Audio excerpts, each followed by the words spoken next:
live in a world ruled by tyranny, where knowledge is suppressed and ignorance is glorified.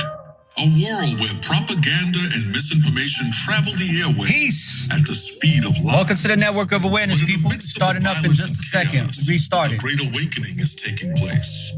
And as the media empires continue to collapse, a new network is forming. A network of truth. A network of courage. A network of awareness. Let's go. Peace and greetings.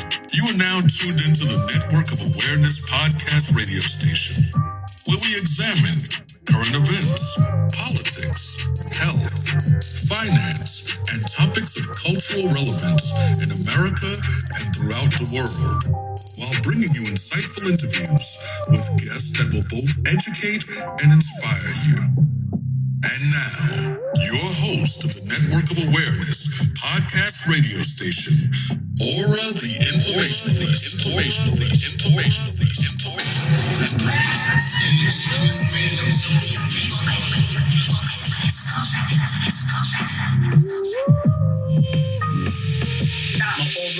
is a network full of awareness and gifts like ORRA the Informationalist. How you doing? Just tell me what's happening to me in plain English without the mumbo jumbo. I don't know, it's something about you. It's just your aura. You are now tuned in to the Network of Awareness. All right, we're back again. I had to turn off the live and turn it back on because I noticed that they're messing with my numbers. And we're going to keep pushing, people. Spread this Network of Awareness podcast radio show wherever you can so we can get the live back to the numbers it's supposed to be. And we moving on up, all right? Because there's something going on out here in these TikTok streets, and it's some real funny business, but we're going to work through it. This is a game of chess, not checkers.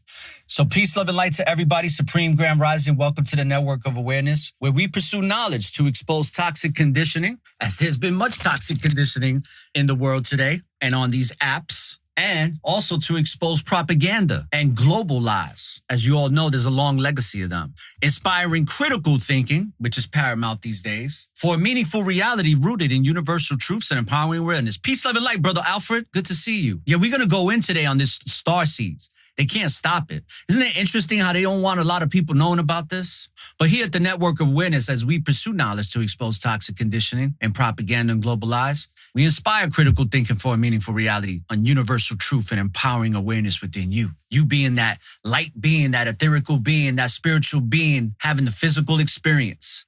And we're gonna approach this with a common sense approach. This is not going to be some mumbo jumbo. This is going to be a common sense approach, because the proof is in the pudding, and it's always been there, right in front of our faces. I want to thank all the beautiful people coming in here. I want to welcome some of the people that are in here right now. We got Plavchenko, we got Brother Alfred, Bipolar Millennial, Brilla, Mel, Live for Young, Fabian, Aaron, Guy, SF, W, Sparky, Melly, Janice, Mr. Pitt. Hey, good to see you, Mr. Pitt. Jalen, Peace, Love, and Light, Jalen. We got Joe, Wendy, Oil Painter, Duality, Marilyn, Larry, Kugel, Carol Coop, TD, Walter, Pastor Dianca, Ascension Focus, let's go. Steven, Hammer Ups, Jomari Twin, Todd, Electronic 2004, Liani, Bipole, Lens, and many more coming in. Peace, love, and light to you all. And Supreme Grand Rising. Let's get into the Starseed Awakening. And yes, thank you for the likes. Appreciate it. I had started off talking about this idea of starseeds. Is this some modern invention? See, every time they tell you something is bad or wicked or evil, it's usually because they want you to keep away from it. That's been the story here, and especially here throughout the world, especially here in the United Shenanigans of America. But these civilizations have often been looked to for the heavens for answers for many thousands, if not millions of years, attributing divine and extraterrestrial origins all throughout this planet and beyond. And one of the earliest known references to these celestial origins comes from the ancient Egypt. And I'm going to get into a lot of these beings, so stick around, because we're going to talk about them. We're even going to talk about the Reptilians and the Greys, which are not listed up here, but we're going to talk about them. We're going to talk about Syrians, Lyrans, Palladians, Arcturians. We're going to go into all of this. Cosmic Garden Dancer, good to see you. Glad to see you back. They've been trying to hold your brother back, but it ain't happening. See, these were believed to be the gods descended from the stars to impart wisdom and guidance to humanity. And some interpretations suggest that certain pharaohs and high priests consider themselves to be descendants of these star beings, making them starseeds in the eyes of their people. Guess what? They still here to present day, okay? Many of your reptilian bloodlines from the Draco's Galactic star system are in your governments right now, running amok. And many of these origins are within you, and you don't even realize it yet. And some of you do, because many of you have come on to my show and have talked about your experiences. I'm a star child. I've been to 11 galaxies. I've reincarnated here. The last place I was at was the Pleiades. The place I originated from etherical light into physicality was Arcturians. But at the end of the day, you are etherical light. You are a soul that came here with great purpose. So you chose to come here. And some of you were deceived in coming back because you went into the soul trap and had your memory wiped out, your consciousness cleared. But some of y'all are getting those memories back. And the reason why I do these shows is to help you, guide you back to the true source of your essence, of love and light coming from the divine source of creation, where everything started from. The energetic, the energy that has always been, has never been created or destroyed. It's just been, always has been, always will be, will continue to be. See, even Sumerians and the Anunnaki, right? The Anunnaki were your Elohims. The Anunnaki were many different star beings. And it's all talked about in ancient texts, even in that plagiarized book called the Bible. So if you go to Mesopotamia, the Sumerians spoke of the Anunnaki, a group of deities who came from the heavens to earth. The word Anunnaki itself means those who came from the heavens. And according to Sumerian mythology, these beings descended from the sky and played a crucial role in shaping human civilization and imparting knowledge and wisdom, and even genetic splicing when it comes to these now what we are, the who were once the Homo sapiens and were once Martians. Were nine ethers, the original beings here on Earth. Did y'all know that O positive blood is the oldest blood known to civilization on this planet? And many of you are O positive, like myself. We've been here for a long time, people, because energy never dies. It only transforms and transmits and transmutes. See, this narrative has been interpreted by some modern researchers, which a lot of them are paid off to lead you astray, as an early account of extraterrestrials influencing human evolution and aligning closely with the Starseed concept. And we see it all throughout the world. So many things are being excavated to prove this to be true. Serenity said, I'm universal. You damn skippy you are. And don't you forget it. Always have been, always will be. In Greek and Roman mythology, what they did was they talked about the gods frequently interacting with humans, sometimes even producing offspring, right? Which were called the demigods, such as your Hercules and all that. And they were considered superior beings with extraordinary abilities, often seen as a blend of divine and human qualities. But the reality is that you, the human being, are the superhero with the superpowers. And some of those superpowers that you have is your intuition. Another superpower that you have is the ability to love unconditionally. You're superheroes too. See, back in Hinduism and Buddhism, when those evolved, in Hinduism, the concept of divine beings descended to earth is central to many stories. Avatars of gods like Vishnu, who incarnated on earth to restore balance and dharma, can be seen as a parallel to the starseed idea. And in Buddhism, the notion of Bahastivas, of enlightened beings who chose to reincarnate on earth to help humanity. It also resonates with the concept of starseeds. And many of you are helping humanity today. You've been planted as the seed on earth, bringing heaven back to earth. This is not some mumbo jumbo, people. This is reality. This is the reality that's been right in front of your face the whole entire time. You are just now becoming aware of it. And that's what we do here at the Network of Awareness. We create something out of something, because that's what we're all doing. We're not creating something out of nothing. We're creating something out of something that's already there and just bringing awareness to it in our present physical life to become consciously aware. Shout outs to my sis, Natural Mystic Gems. Yeah, we in here with no fear. We getting our numbers back up. We got 69 people. Tap the like screen because I appreciate you. Now we at 73. Let's go. See, Starseeds in modern times, the term Starseed itself is supposedly relatively new. According to who? And supposedly it came out in the 20th century along with the rise of New Age spirituality. New Age spirituality is actually Old Age spirituality. But the Piscean age, the age of Pisces, made you think that this was some mumbo jumbo, that this was something from Satan and all this other nonsense. It's to keep you away from yourself, because as long as you worship something outside of yourself, they can control you, because you're going to be worshiping for the end of your days, trying to find something that ain't there, that's always been inside of you. Why you think they come out with these terms? It's no different than the people that bring out truth and then they call them conspiracy theorists. There's no such thing as a conspiracy theorist. There are those that are conspiring, and that's the truth. And there's those that expose it. But they come with this language and these terms to dumb y'all down, to make you think you crazy, because y'all constantly being gaslighted by the powers that shouldn't be, but that have taken over and colonized. And what they've colonized besides land is your mind. Bobby, there's no reason, Bobby Boo, that you need to struggle with your gifts anymore. You need to be confident in your gifts. And you need to strengthen your strengths so you can strengthen your weaknesses and break cognitive dissonance. Many of you have cognitive dissonance. That's why you can't tap in, because you're still holding on to the old paradigm that you got to pray to some God out there in the sky, and that you're a sinner and that you got to repent, because if you don't, you're going to go to hell. When in reality, hell doesn't exist. It only exists within your mind. You create your hell and you give it energy. And every time you doubt yourself, every time you beat yourself down with your words, you are creating your own hell. And they know this, man. They know this all too well. So this term Starseed, don't even get caught up in it too much, because the reality is that you are infinite light and you've been planted here on Earth. Facts. They're just letting you know what's going on, people. Hey, peace, love, and light, everybody. Keep tapping that screen. Appreciate all the gifts. Thank you.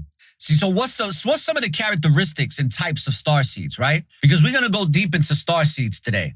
And of course, like I always do, I ask the audience which ones they want me to go over first. But Dolores Cannon, right? Many of them know the late, great Dolores Cannon, through her regressions and hypnosis sessions, claimed to have access to past lives and memories of individuals who identified as starseeds. And we know this lady wasn't crazy. She was breaking down knowledge that was right there in front of your face. And her work suggested that these souls had incarnated on Earth with a mission to assist humanity with spiritual evolution. Many of y'all are doing that. You may think you're not, but you are. Every time you're having a conversation and you help somebody to awaken, that's putting in that light work. Every time you do something really good for somebody that transforms their life, that's that light work. You're making the world a better place. Just because you see a lot of mayhem in the commercial media and all the other mumbo jumbo that you see on the screens and with the governing bodies around the world, just because you see a lot of mayhem don't mean there's a lot of mayhem going on. They just make it seem like it's a lot so that you can be depressed and be like, what can I do? The world is going to shit. I can't do nothing about that. Wrong, because you're living in a dream world. And either you live in somebody else's dream or you're creating your own dreams. Or should I say co-creating your dream with the divine source of energy. Remove fear and love will overflow. Absolutely. Remove the fear, because the fear is what keeps you stagnant. The fear is what gives this matrix that's been discombobulated, manipulated, reassimilated, and all other types of mateds and lateds. It's time to reconfigure, redesign. You got to redesign your mind, and you got to open up your heart without fear, with great confidence. Because you are the starseed that's been planted. And listen, as I go through the starseeds, whichever ones you connect with, great. But don't get too caught up in that, because the reality is that you are here in the now, and the time is always now. So exactly what defines a starseed? Interpretations vary. There are some common characteristics and types that are often discussed within the community, and some common traits. Starseeds are typically as having a deep sense of not belonging on Earth. That's why many of you don't feel comfortable here, because you're still trying to acclimate to this low vibration, third dimension density field. Many reports have said that starseeds have really strong psychic abilities, like some of y'all do. Very strong psychic abilities. Many of you have heightened intuition. Many of you have a keen interest in spirituality and metaphysics. And many of you often feel a sense of mission, not a mission to make a lot of money and all that, which is not a problem, but a mission and a purpose. You believe that you are here to help humanity transition to a higher state of consciousness. Let's go. You are now tuned in to the network of awareness. All right. Thank you for all the memberships. And by the way, I came up with a name because as we get closer to 200, they allow you to put a name for the members. So I decided to call the members Awarians, because all of y'all are a network of Awarians. You are aware and prepared to live your life to the fullest. You got the Palladian starseeds. These starseeds are believed to originate from the Pallades star cluster. They're often described as loving, creative, and emotionally sensitive, with a strong desire to promote peace and unity. You got the Syrians, hailing from Sirius star system. Syrian starseeds are thought to be highly focused and disciplined. They're often seen as the builders and the guardians, bringing advanced technology and knowledge to Earth. You got the Arcturians, which I come from the star Arcturus. These starseeds are considered highly intellectual and analytical. They are believed to be natural healers and leaders, often working to advance human technology and spiritual understanding and evolution. Let's go. And this is just a brief overview, but we're gonna get deeper into this. I'm just giving y'all a brief overview right now. You got Andromedans originating from the Andromeda galaxy. Andromeda starseeds are seen as the freedom-loving and independent. They're often drawn to exploring and pushing boundaries, both physically and intellectually. So what is the mission? Starseeds have specific missions upon missions on Earth. And these missions often evolve and revolve around raising human consciousness, healing the planet, and preparing humanity for future cosmic events. And the future cosmic events are always happening within. This is why this is a great time to have understandings. It's time to understand. It's great to overstand and understand, but it's time to understand. Thank you, hippie. Thank you for all the gifts, people. Keep them coming, because I'm going to be the gift that keeps on giving to you. See, one of the primary missions of Starseeds is to raise the collective consciousness of humanity. And that's what many of us are doing. We're raising the consciousness within ourselves and each other, and we're raising the collective. This involves spreading awareness like we're doing right now, spreading awareness about the interconnectedness of all life. You are now tuned in to the network of awareness. And this is for educational and informational purposes only. This is not for entertainment, not by any means. Let me make that clear. So if you're here for entertainment, you're in the wrong place. This is information to bring about inspiration and elevation, because positive energy always corrects error. So peace to all of you. And we correcting errors. We're correcting errors in the world. Why? Because we done made mistakes on purpose to divide the worth from the worthless, reveal the facts to be certain, no pain, no gain in the verses. My faith been alive before churches, because See, starseeds often engage in teaching, healing, and other forms of spiritual work to fulfill this mission. And they come here to heal the planet. Starseeds are also believed to be deeply connected to the Earth. And it is well documented. This is well documented, people. This ain't no mumbo jumbo. It's all throughout the hieroglyphs and everywhere else. You are the Starseed planet, and you're here to fulfill a mission. See, Starseeds are believed to be deeply connected to the Earth. And many are drawn to environmental activism, holistic health, sustainable living. Like many of you are teaching this. You're doing this. And if you're not, you're desiring and you have a yearning and a compelling in your spirit to want to know more about this. That's why you're here in the first place. And some of you already know this. So this is bringing you great joy and elation to know that you ain't the only one, because you don't have to look for the light at the end of the tunnel, because the light is and always will be within you. So you light up the tunnel and find your way through the darkness. And we can hold hands together and be those lights that find our way through this darkness. These shadows that have been cast over us, this veil that's been put over our eyes. We're not piercing the veil, we're burning it up, because the truth is on fire and you're the match. And your goal is to help humanity live in harmony with the planet, reversing the damage of the demiurges done by industrialization and all this other mumbo jumbo that's doing nothing but destroying Mother Earth. See, some starseeds believe that humanity is on the brink of some significant cosmic changes. Guess what one of those significant cosmic changes is? We are in the age of enlightenment. We are in the age of Aquarius. We're in the golden age. We are going from the dark cycle, which is the Piscean age, into the light cycle, which is the Aquarius age. And we're watering it down. We're reigning supreme with this absolute truth that's absolutely true. That doesn't need to be proven. That doesn't need to be debated. We don't debate truth on here, because the truth is absolute. It works all by itself. There's no reason to debate it. That's why we got peace and harmony in here, because we're not operating off of falsehoods of egos. We're operating in love, light, compassion, and my most appreciated one, superpower, is gratitude. Because if I'm busy being grateful, I got no time to think about doubt or lack or poverty or scarcity, because I'm grateful for all the abundance within me and all around me. And some of you starseeds have come here to raise the frequencies. Our mission is to prepare people for these events, helping them to overcome fear and embrace a new reality, a true reality, not his story, but the story, the true story, which is you. You write into your book of life. There's not some book of life that you got to be waiting to be written in. What? Make it make sense, please. Please just tell me what's happening to me in plain English without the mumbo jumbo. See, I don't give you that mumbo jumbo. That you nothing in the eyes of the Most High. What? Make it make sense, please. Stop boring me with your rhetorics, with this Piscean age rhetoric. We came here for a mission, and this might involve dismantling information about extraterrestrial life and teaching meditation and other spiritual practices that help you to evolve and grow by simply providing emotional and psychological support during these times of change. Because many of us have been depressed. Many of us feel inadequate because we got a world constantly telling us that we're crazy because we feel these things. We know these things. And then you got people policing you like your relatives, your friends and families, and just the status quo society that wants to stay plugged in. They love it here. They love being plugged in. They love just waking up in the morning, going to work, being tired,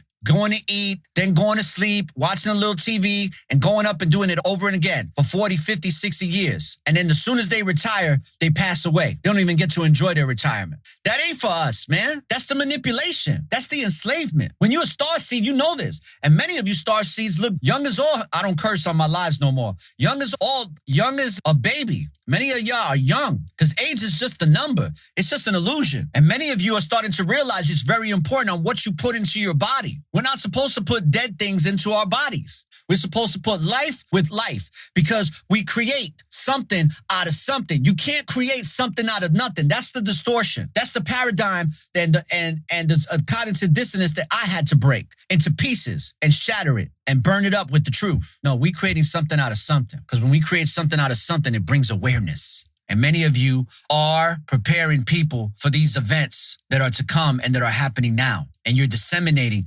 information about this extraterrestrial life. Hey, thank you for that, the Ely Factory. I appreciate that. Yeah, I'm changing the way I speak, not just for myself, but for this app too, because they got a freaking microscope on your brother from the same creator. But they ain't stopping me. No, I'm here with no fear. This is checkers, not chess, baby. And I know how to play chess very well. See, let's talk about criticism and skepticism, because we're going to get into all of these starseeds specifically, right? I'm even going to go over my starseed birth chart, okay? I was born in January. And I was born in 78, people. And I was born in a blizzard, one of the worst blizzards ever known in the history of the United Shenanigans of America. And we'll get into that a little bit later. See, like any spiritual or esoteric belief systems, the concept of starseeds has its critics. Oh, we got so many critics. I can't tell you how much hate messages I get. And by the way, if you try to message me today, it ain't going to happen. They got me suspended on messaging. So don't message me because it ain't going to go through. Just wait. Oh, yeah, they coming at me. Hippie 42, I told you. But see, Hippie, you thought that I was suspended completely. No, they just suspended messaging.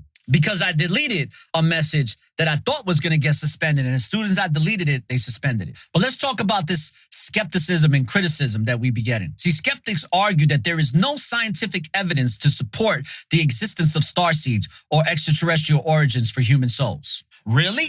Really? Come on now. There's too much evidence. There's overwhelming evidence.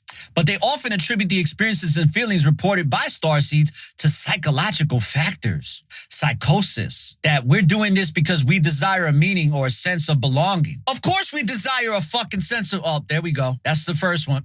Let's put an F1 in there. Of course we do. Of course we have a sense of belonging. Of course we have a sense of belonging. How do we not want a sense of belonging on a planet that we was born on? Especially a planet that you're born on that you have to pay to be on. When you shouldn't have to pay to live on a planet that you're born on, because it's your birthright to have anything and everything that the planet has to offer you in its abundance. You came here. That's like you being born and then your mother charging you to have breast milk. Make it make sense. And if y'all could put a pound FYP in the chat for me, I greatly appreciate that. Can you imagine as a baby being born and then your mother says, honey, if you want this breast milk, it's going to be $2.99 plus tax. This is the shenanigans. This is the nonsense that we're slowly but surely overcoming. And I hate to burst the bubble, but it's not even really for ourselves to raise this collection consciousness. It is, but it isn't. It's really for the seeds that are going to come here and be planted. Our seeds, our children's, our great-grandchildren's children's. It's for them. And it might be for you again, because some of y'all might reincarnate to come back to experience that. To live on a planet that you don't have to pay to live on. Like many other planets are existing right now and living without having to have money or commerce. They have cooperation and innovation and love and compassion and gratitude. And many of you that are operating in love, compassion, and gratitude, guess what? I'm here to tell you a secret. You're already operating in fourth dimension density. You already ascended. If you're operating on those principles, you've already ascended on this planet. And guess what? The system is falling and it's failing for a reason, because you are awakening and realizing that you are the system. You don't need a system outside of yourself. You are divinely created. Now it's time to be divinely motivated. And if I'm lying, I'm dying. And we know that energy never dies. It only transforms. You are now tuned in to the network of awareness. To the network of awareness. And just a shout out, if y'all want to hear me on Fridays at 1 p.m. Eastern Standard Time, check me out on my radio show at 905 FM, based out of Brooklyn, New York. All right. We got the Conscious Hour at 1 p.m. Eastern Standard Time. You are now tuned in to the Conscious Hour. It's time to take back your power. Oh, yeah, it's time. It's time to take back your power, baby. Don't let anybody steal your light, people. Because you know I play this. This is my anthem, people. This is my anthem right here. Let's play my anthem. Stay in environments where people don't know the true value of you. If you stay in environments where people don't recognize the value of you, you will shrink your gift to the size of what they can stand. And that's what causes anxiety and depression and stress. Because you have had to shrink into a form where people can tolerate you. I refuse to be small because you think small.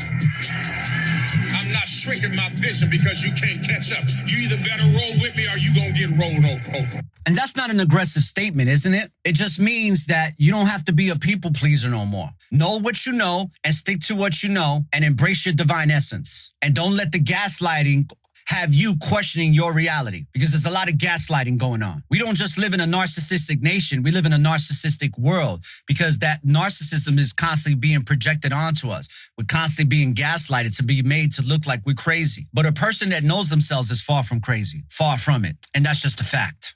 Yeah, let's get to that 20K and keep the algorithm highs, people. Let's keep tapping that screen and pound FYP. Pound the mofo out of this one. Let's put some FYFs and all of that. This is not a time to be deaf, dumb, and blind. This is not a time to be insecure. This is not a time to be unconfident in who and what you are. For years in the Piscean age, they said, don't be a lover of self. How can I not love myself? How can I love anybody else if I don't love myself?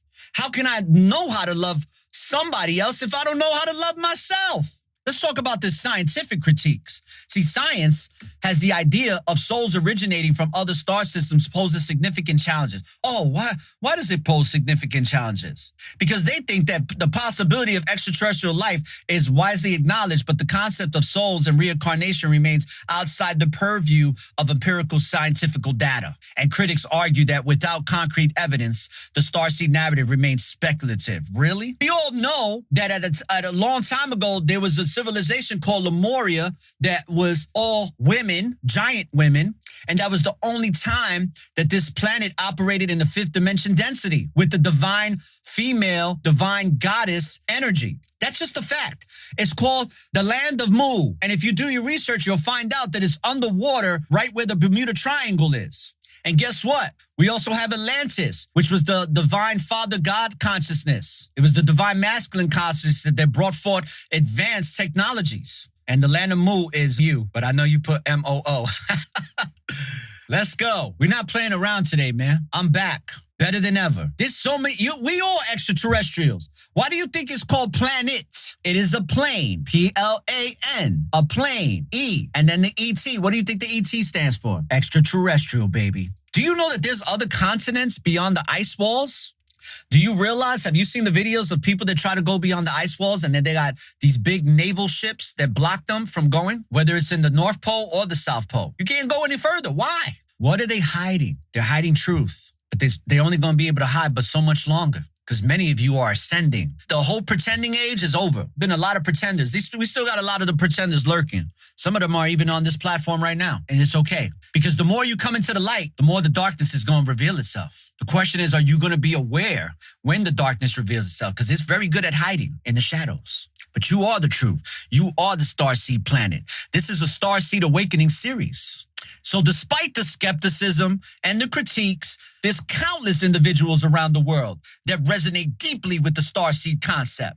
And many report profound personal experiences that they believe confirm their extraterrestrial origins. And some of you have even come onto this platform and gave detailed information about your journey since you were little children, having your experiences with different cosmic interdimensional beings.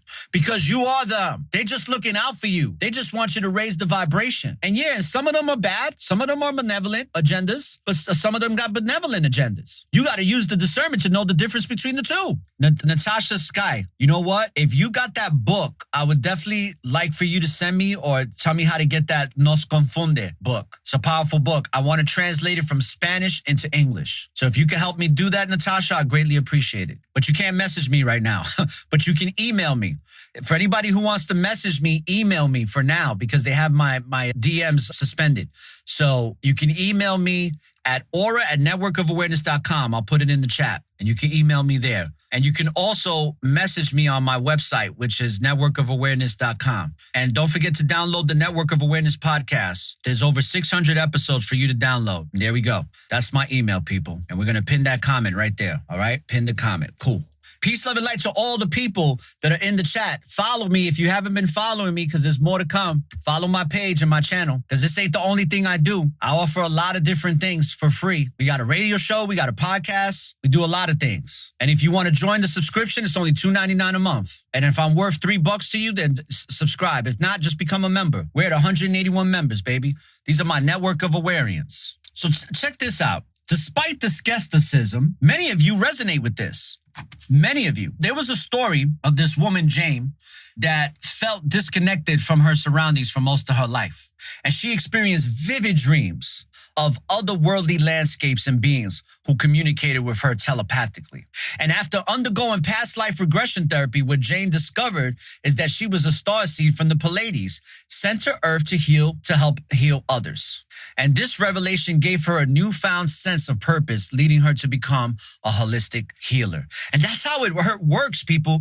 A lot of y'all have gone through extreme depression, extreme circumstances of strife and of turmoil, poverty, abuses of all types, but you're still here. And then you transmuted all of that pain and suffering and trauma into peace, love, and light. And now you're helping other people and you are strengthened and awakened as the starseed being planted. Different from Jane. Many of you gained many revelations. We had another example from the brother Alex, who was a man who had always been fascinated by technology and the stars.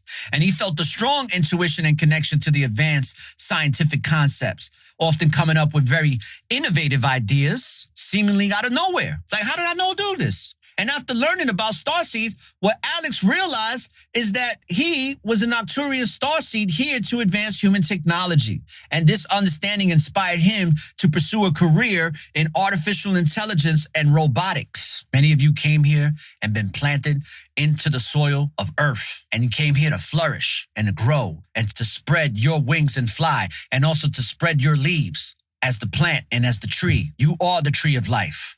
And as we move forward in an era of rapid technological and social change, the starseed narrative continues to evolve because you're evolving. The internet, social media has allowed us to connect with each other all around the globe, a lot more easier than if we would have to do it physically. And we're sharing our experiences and supporting one another. This global conscious, unity conscious collaboration community is fostering a greater sense of unity and collective purpose among those who identify as starseeds and light workers.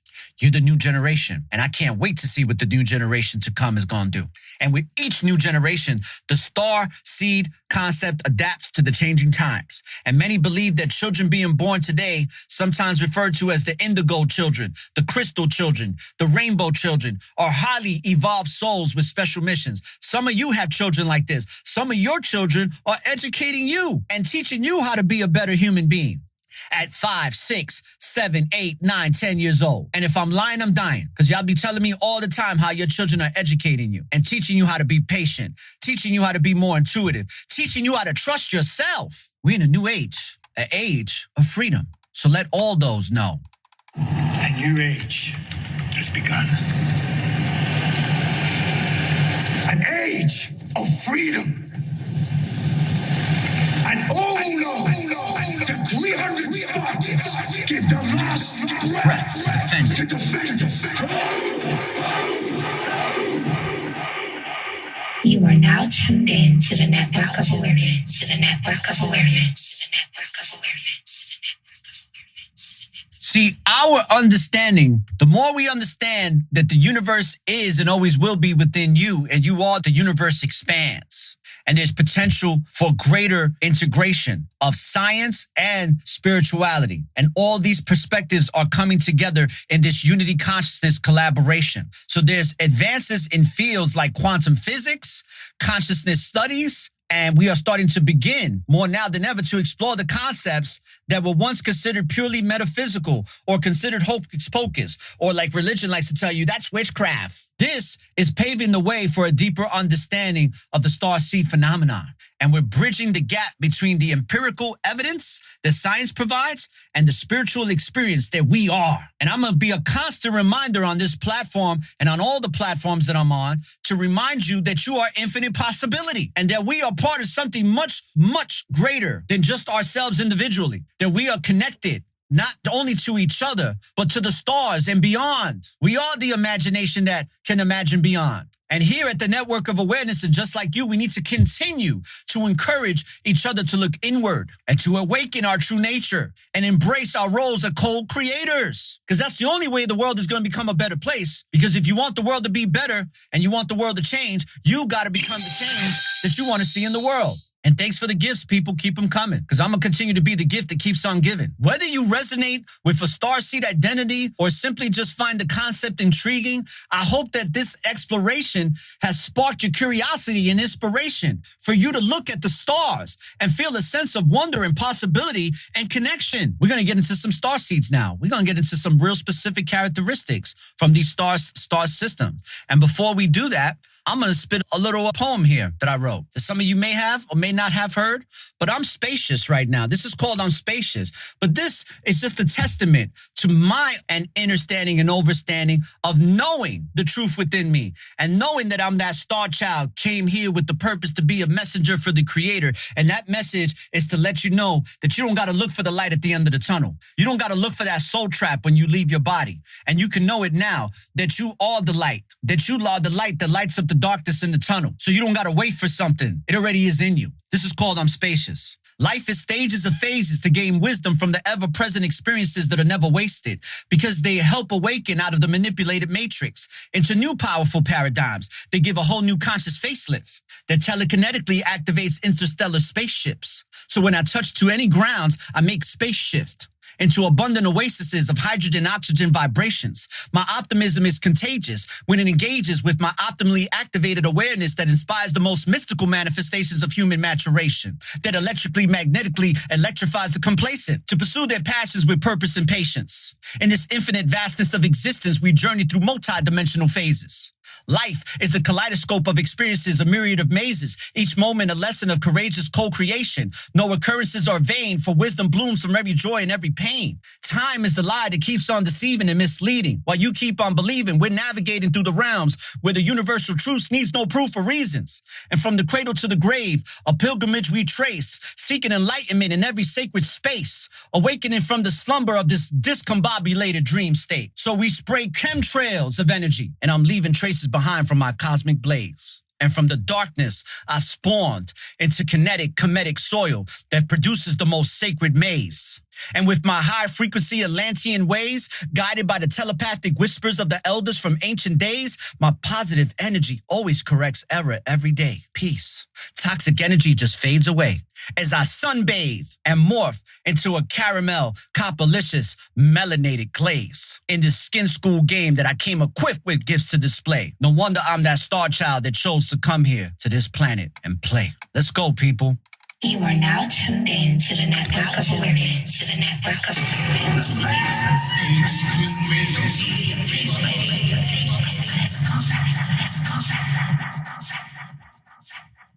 All day, every day, we're sharing love and light. Love and light, baby. Love and light.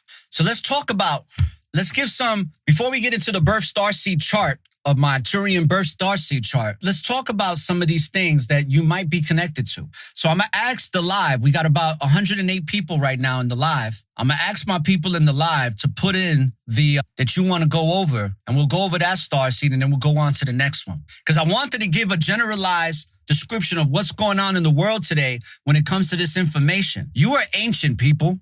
You're ancient. And some of you know this, and some of you are starting to become aware of this slowly but surely. We got Lyrans, Syrians, Lyrans, Arcturians, Blue Avians, Syrians and Lyrans. Any more votes? So far, Lyrans is winning, and Syrians is a close step behind them. The time is always now, people. Kyla Star said, I haven't even begun getting into starseeds. Okay. Your Highness said Palladians, Lyrans, Dominic Nepa. Sorry, I said Dominican. Dominic Nepa. Minnetonkan, we're going to go in a little bit later because that's part of my starseed chart, Elion. We'll get into that a little bit later. Minnetonkan is very specific. But let's do Lyrans. Let's do Lyrans first. Let's do our brothers and sisters that left traces behind on pyramids and who helped build these pyramids along with the Syrians. So let's talk about our Lyrans. Peace, love, and light to all the new people coming in. Don't forget to follow the Network of Awareness and follow me, the ORRA the Informationalist. Greatly appreciate you. We at 182 members right now. We're almost at the 200 mark, baby. That's where everything changes. Shout outs to all the Network of Awareness who are members. Appreciate y'all. And whoever wants to subscribe, I greatly appreciate y'all too as well. Lyrans are here. Let's go. So let's talk about these Lyrans, shall we? That come from the Lyra Vega star system. See, there was a splitting off into duality consciousness of Source. And Source, what it did was Source wanted to exhibit itself physically instead of just being light energy. And it split into the Milky Way, which was the Andromeda Galaxy. And for this reason, the Andromeda Galaxy is considered by some people to be called the Mother Galaxy. And during this time, the very first Stargate in our Milky Way galaxy was created by the Antares Stargate. Now, when we go into these Stargates, it's very important to understand that it is said that all humanoid or human consciousness evolved from the Lyra star system. All of it. Emily, to answer your question, sweetie, the best answer I could give you is to just listen and see if any of this information connects with you, because that's how you're going to know. And chances are you already know. You just need to be aware that, they gave me a verification. Okay. I haven't seen a verification in a minute. Let's go, people. We bringing magic to the algorithm today. Magic. LV, what is a starseed? Just like the same answer I gave to the other sister, just listen in, because we're already about an hour in. So we're just going to give some characteristics now. Now, we're going to go into detail about the Stargate of Antares, all right? But we're going to do that a little bit later. See, let's talk about the Elohim, right? Because a lot of people think the Elohim was one starseed people. But in reality, the Elohim is many groups of starseeds. The Elohims are the founders, the co-creator group. And as a group collective, they wanted to co-create life just like Source. And what they decided to do was they decided to do an experimentation in the tiny constellation of Lyra for two reasons. One, because it was a star system closely located to the galactic center. And second, it had the conditions that were most favorable for physical life. And sometimes the most favorable conditions is when there's hydrogen and oxygen, which is your water. Any place that has water is a favorable place for life to evolve. That's not a coincidence that all of us here are 80% made up of water. It's not a coincidence that the earth is 80% made up of water. Blake says, I'm vibrating like tuning forks right now. Peace, love, and light to you, Blake. I'm glad you are vibing right now. We all are. Raise the vibration, brother, and don't let it go. You writing the story of your book of life. Don't let anybody dictate what you're supposed to experience and what you know. Vibrate away. See, based on genetically human forms in higher realms of very evolved universes, it was decided that by the Elohim that many forms of life would be created in Lyra, because in Lyra, it appeared to be the ideal as far as the age of the suns and planets and the length of probable stability. And it was because of the water. Now, this reason was initially shown in Akashic records. A lot of people that have tapped into Akashic records know this truth. And a lot of you have done your research and know about the Kepler planets, which are the most inhabitable planets in our galaxy. And there's 10 of them. They're called 10 exoplanets. Do your research. Put in the 10 exoplanets and you'll find out about them. But it seems that the co-creators knew that they knew what they were doing when they chose Lyra as their canvas to begin the creation of physical life. And i.e., this is where your Lyrans come in. And listen, there's a couple of y'all on TikTok. There's a brother on here that claims to be a Lyran, and he looks like a damn feline in human form. He's a real dude. Many of you have many of you are Lyran hybrid starseeds. And some of you know it and some of you don't. But that brother knows it. And I hope I find him again, because I came across his channel one time and I didn't save it. I didn't follow him. I was just intrigued by what I was seeing. I was like, yo, talk about a physical representation, man. I was amazed. I was flabbergasted. But based upon genetically human forms in higher realms, when it comes to these Lyrans, where all human civilization begins from, it appeared very ideal because of the sun and the planets. And this reason was initially shown, and the co-creators that co-created your Elohim, they chose Lyra as to be the canvas. Now, somebody mentioned the Avians, right? They wanted to do the Blue Avians. The Blue Avians evolved from the Lyra star system as well. They're very interconnected with the Lyrans. Avians are Lyrans too, but they're just birds. They have that bird nature. And like I said before, and if any of you follow me, I truly think that Thoth, the Atlantean priest king, I truly think that he's from Avian. He's an Avian. But I could be wrong. It's just based on my research. That's what I came up with. And that's what Source has revealed to me.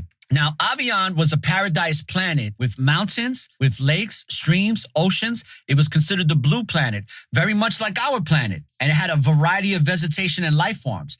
And when the felines arrived with your Lyrans, they were in etheric form, meaning they were in light. And therefore, they went through stages of evolution to form into physicality in which they could reside on the planet physically. And it was after millions of years that they evolved from the lion to other felines and become incarnating in those forms. And with the DNA of mammals, they created the Avian, which the felines were able to take on more human-like bodies while retaining most of their facial features and characteristics of the feline. And it was from this crossing, when it reached a certain stage, that the genetic line known as the royal line of Avian, or the House of Avian, came into being. And that's one of the, I don't have that picture up here, by the way, but normally I put it up here.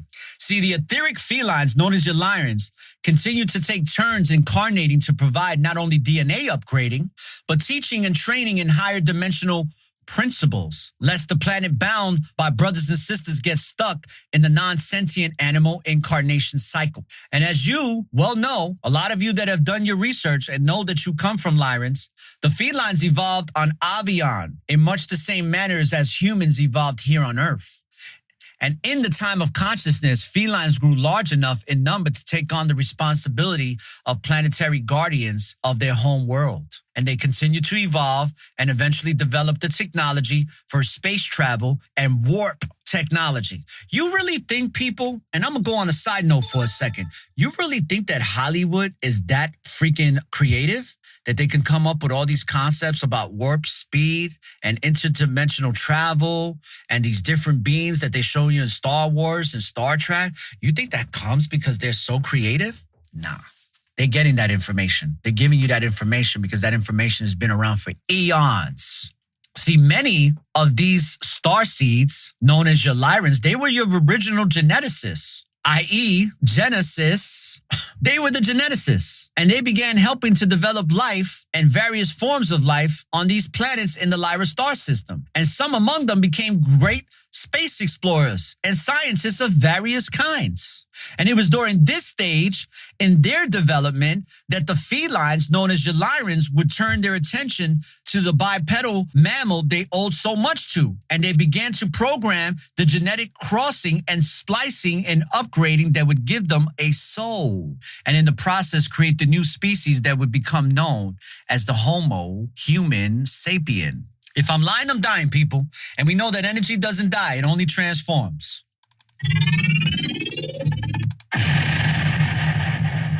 Please just tell me what's happening to me in plain English without the mumbo jumbo. You are now tuned in to the network of awareness, to the network of awareness, the network of awareness, the network of awareness. So after many different splicings and crossing of genetic upgrades, the Adamic atom, remember atom, right? The Adamic, because we are made up of atoms. the Adamic human was made.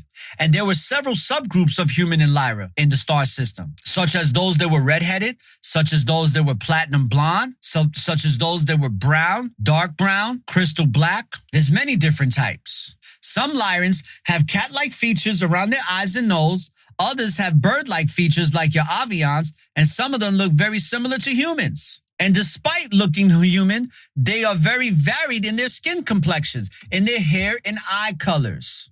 So during the creation of humanity, Lyrans, what they did was they contributed to the element of fire to earth. And they gifted humanity with the Lyran work ethic. And many of you have a great work ethic. Many of you Lyrans out there. See, Lyrans contributed a lot of knowledge to Atlantis and to Lemuria regarding the use of physical energy to build things. Lyrans are excellent at operating in physical dimensions. They have mastered the energies of the divine masculine, and as a result, they understand the often overlooked power of good old-fashioned hard physical labor. If you build it, they will come, right? And many of y'all are building, and we're coming to your awareness of it, of what you're building, because we're co-creating right now in this unity consciousness collaboration. See, Lyran humans who lived in the Lyran planets, particularly Avian, Avalon, Apex, Bila, Tekka, Murrock, all predominantly agricultural planets in nature. And it is approximated, right, because we know there's no such thing as time, but it's approximated that this existed over 40 million years ago. And the Lyran human races became plentiful and abundant and lived in peace in their beautiful paradise planets until the damn reptilians came and destroyed it. Just like they're doing it to here. They're doing the same thing they did millions of years ago. They're still doing it here, present day. Then you got the blue vegan race, right? Which you can see a lot of the blue vegan race in the darker blue skinned peoples that are depicted in your Vedic texts. That's where you get these Hindu gods like Vishnu and Krishna derived from. Because the blue vegan race that was created to be the physical representation of the alpha mother goddess consciousness. And as more divine feminine consciousness, they orientated race, which were the vegans, were more introspective than the physically orientated Lyrans. And they were therefore more focused on spirituality and of being of service through healing. Tripsy Clover said, I think reptilians are like the narcissist energy. Absolutely. That's exactly what they are. Where do you think it comes from? It's the superiority of self principle that they operate on. Any narcissist that you ever come to know operates on the superiority of self. It's the me, myself, and I will step on your back and I will stab you a bunch of times to remind you that I'm a narcissist. I will stab you in the back. That's what they do. They have the superiority of self mentality. This is just straight facts. This is not hard to understand. It's just that many of you are just not aware of it, but it's in your face every day. And the more you ascend into fourth and fifth dimensionality of light and become aware, you are going to start using more faculties of the brain. And the most important one to utilize is the power of imagination, that faculty in the mind. Many of you are going from a 2-strand helix to a 12-strand helix in your DNA structure. Why did you think during the scandemic they wanted to rearrange your DNA? They knew this time was coming. We here. This is not some mumbo jumbo. This is proof. This is facts. They told you we're going to rearrange your DNA. They can't. They always have to tell the truth. They just have to do it in subversive, subliminal ways. They give it to you in plain sight. Your subconscious gets it, but is unaware of it because your consciousness is not aware of it. It's a disconnect. There's no balance. Yeah, let's not just Nicole. Let's not even talk about that. I don't want this channel to get any type of flagging. We could talk about that some other time. Let's not mention the J word, the V word, the C word, anything that has to be associated with 19. Let's stick to what we know. And we know that we are the light. We don't got to look for the light at the end of the tunnel. We are the Starseeds planet, and we're planting, and we're flourishing. See, as a culture, the Lyran and the vegan humanoid people, they were very peaceful race on the spectrum, just completely peaceful.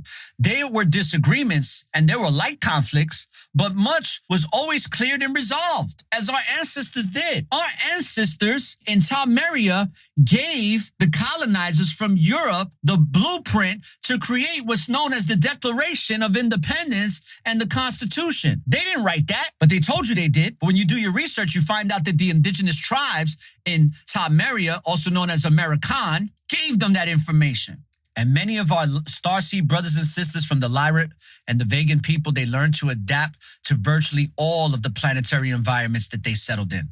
They learned to live in complete harmony with their respective planets, as we should. We shouldn't have to pay to live on a planet that we was born on. And many of us are coming to that understanding now more than ever. Because just like our Lyran and Avian Starseed brothers and sisters, they developed agricultural communities that were literally awesome, abundant. And they were not only efficient, but they could feed billions of beings. Just like we can feed, there should be no poverty right now. Nobody should be starving on this planet. Nobody. There's an abundance of food resources on this planet. We should not be eating anything that's GMO'd. Everything we should be eating should be organic and natural. There's plenty of it around for everybody. But our brothers and sisters did this. They were not only efficient, but they could feed billions of people. And if we were to do that again, all it's going to do is enhance a more wealthier environment, a more wealthier population of beings that are self-aware. And it's possible, people. It's possible. Why? Because you are the infinite possibility, making it possible.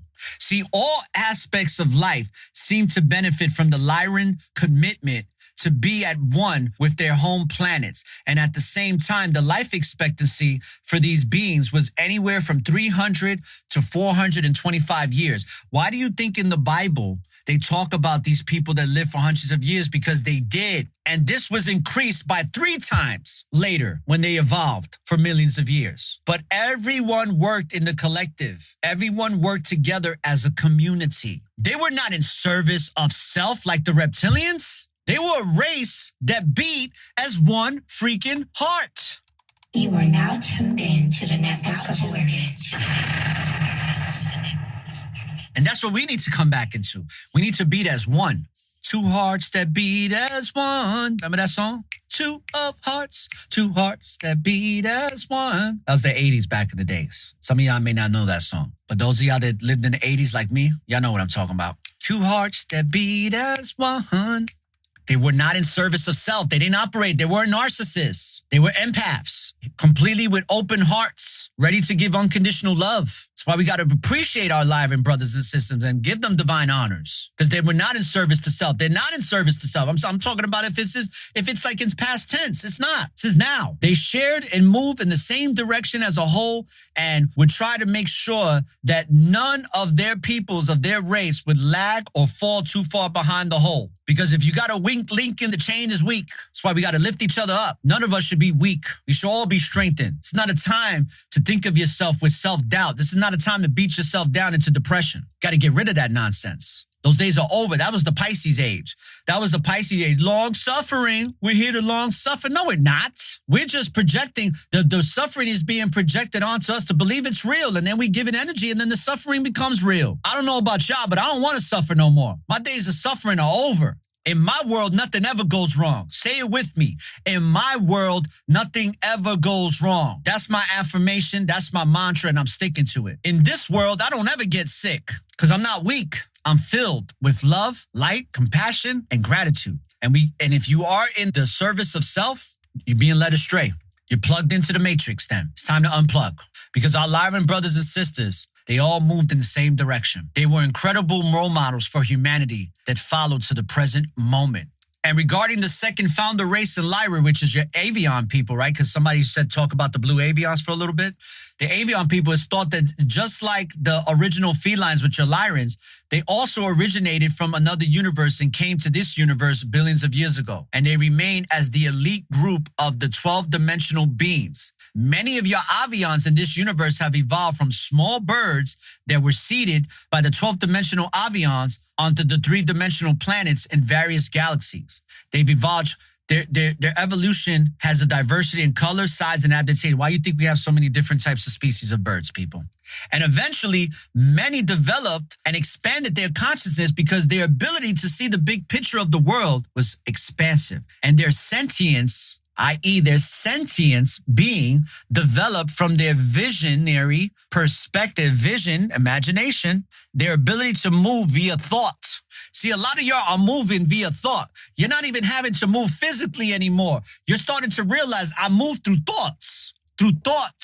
Thoughts move faster than the speed of light because thoughts are light. Blue Little Feather says, I'm connected to the Blue Avians. Wonderful. Great. I'm glad this is making sense for a lot of y'all. Let's keep the likes, keep tapping the screen, people. Let's keep the algorithm high. We're almost at 30,000. Let's get to 50. See, a lot of you, just like the Blue Avians, a lot of the Avians, some of them found themselves able to teleport and to soar in their minds to other lands and other planets. And they expanded their consciousness and their reach, and they found themselves inhabiting new worlds through the power of imagination and thought. This is why you got to really cultivate and foster and give life and appreciation and embrace your imagination. I can't stress it enough. Imagine. Now, we have to mention the reptilians, and we're going to do it briefly because the reptilians disturbed all this. They disturbed it. And a lot of galactic story states that the ancient Avian races may have held a hand in creating some of the reptilian species here in this universe. And some of these understandings have been brought out in the Akashic records, that the draconian beings originated and came here to this universe from another universe after the Avian and the feline Lyran races were already developing here billions of years ago. And the reptilian races established themselves in the Draco and in the Orion constellation regions here in this galaxy.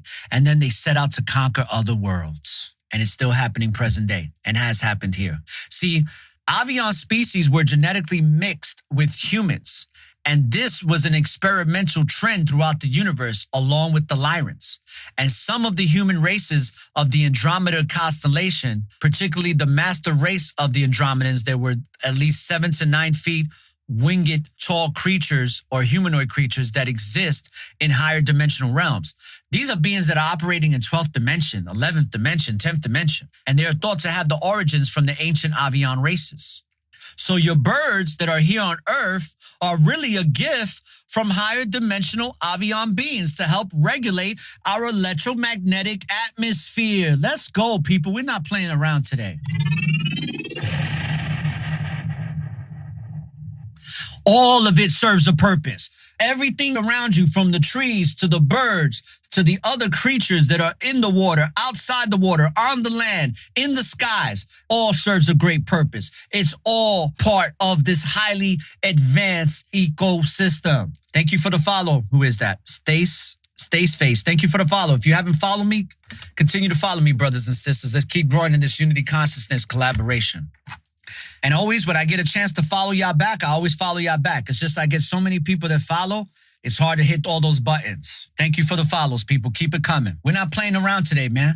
We are powerful light beings, man. These bodies are just temporary, man. These bodies we created through our thoughts. Our thoughts created these bodies and brought them into physicality, just like it's always been. Now, when it comes to my birth starseed chart, I'll tell you how I have a direct connection to Lyran. Even though I evolved out of Arcturians, I developed a lot of skill sets from these different places and abilities. So I'll talk a little bit more about that later. But I know that some of y'all asked about Syrians, right? So let's talk about Syrians. Let's talk about our wonderful Syrian brothers and sisters from the same creator. Sirius is also known as the dog star. Some of you know it as the dog star. That's why they got Sirius radio, right? And they have the dog with the star.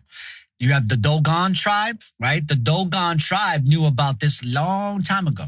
Many of your Dogon tribe are Syrians. Right now, here, present day, facts. You can do your research. Yes, always little signs, Ava, always the little signs, because the little signs are the big signs, just like in any relationship.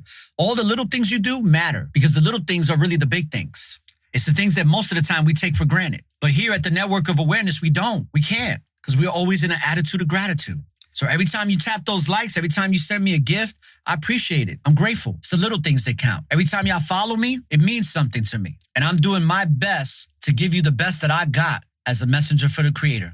So when it comes to Syrians, the rising of the Sirius marks the flooding of the Nile in ancient Egypt, right? And it's called the dog days of summer for the ancient Greeks. While the Polynesians in the southern hemisphere marked winter, and it was important for the star and for the navigation around the Pacific Ocean with the Sirius star. Another interesting fact is that Sirius, it was also called Sothis, and it was called Sapdet, and it was linked with Osiris, Isis, and Horus, the triad in ancient Egypt.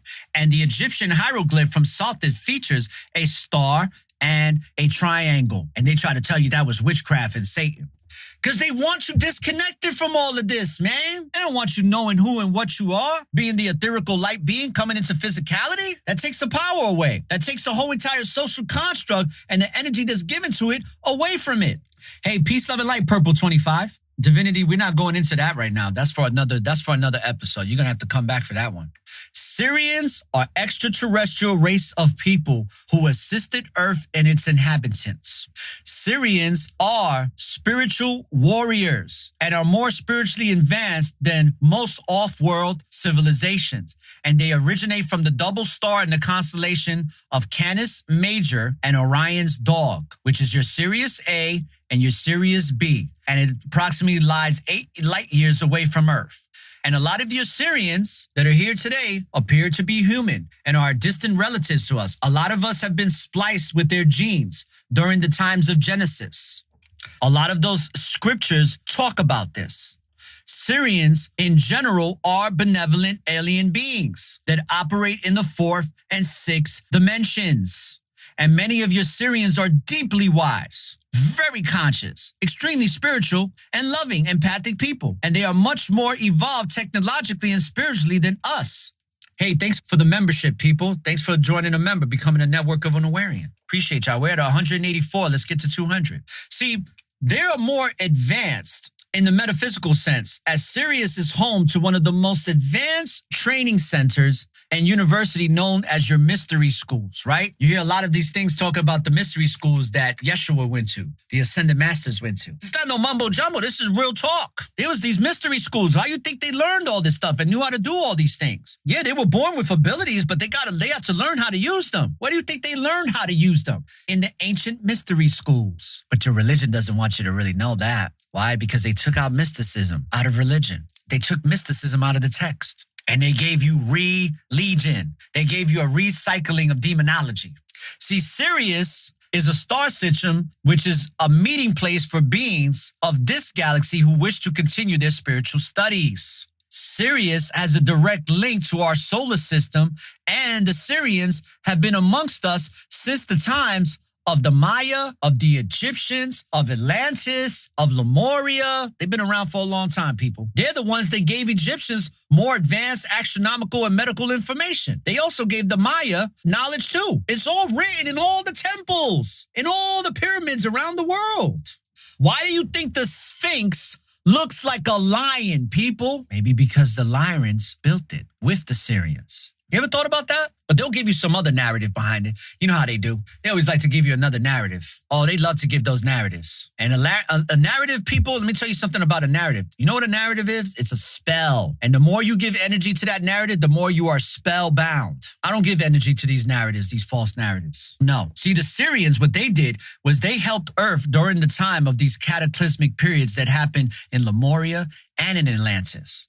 The Syrians helped to build pyramids and temples all throughout the world, not just in Egypt. And they were involved in helping Earth into the new golden age, just like we're going into now. We're going into another golden age, people. Get ready, buckle up, because it's going to be exciting and it's freaking wonderful. It's a great time to be alive. I can't express how much I am grateful to be alive right now in this present moment. Super grateful. That's right, Tripsy Clover. Religion equals legion of demons.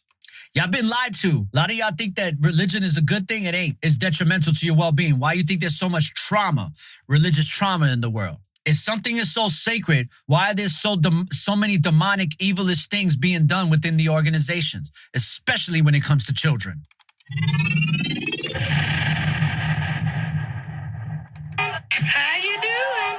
How you doing? You are now tuned in to the network of awareness. To the network of awareness. To the network of awareness.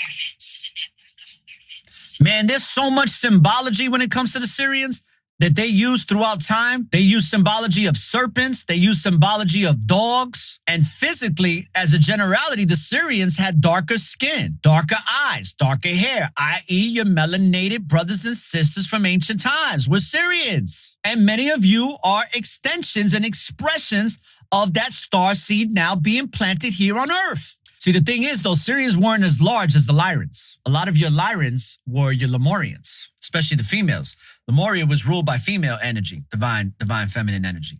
And as far as the personalities for most, right? Because I want people to understand this. When it comes to your starseeds, there's some of them that are malevolent no matter where they come from. So it's not just the reptilians or your grays or whatever. There's even some Syrians, Lyrans, Arcturians that they're not so good, okay? But most of them are. And as far as their personalities, they were devoted to serving mankind. Whereas the Lyrans were committed to ruling mankind, a lot of them. I.e., that's what your Old Testament is all about. Your Old Testament is a lot about Lyran wars. See, Syrians were interested in helping and sometimes even saving mankind. They could be very zealous, and because of that trait, they often interfere where they did not belong. That's why a lot of you are like that. We interfere where we belong, but we're those conscious interlopers. We're there to disrupt the system that's in place, that's misleading, to bring awareness. See, Syrians are principally benign. Why? Because they operate in the universal principle of service to others. You have two different energetic principalities. You have those that are service to self, the service to self principle, which are your reptilians, which are your present day narcissists here. And then you have the ones that are your service to others throughout the galaxy. And a lot of you that are in service to others are, some of y'all call yourselves and identify as being empaths because you're very empathic. You're very compassionate.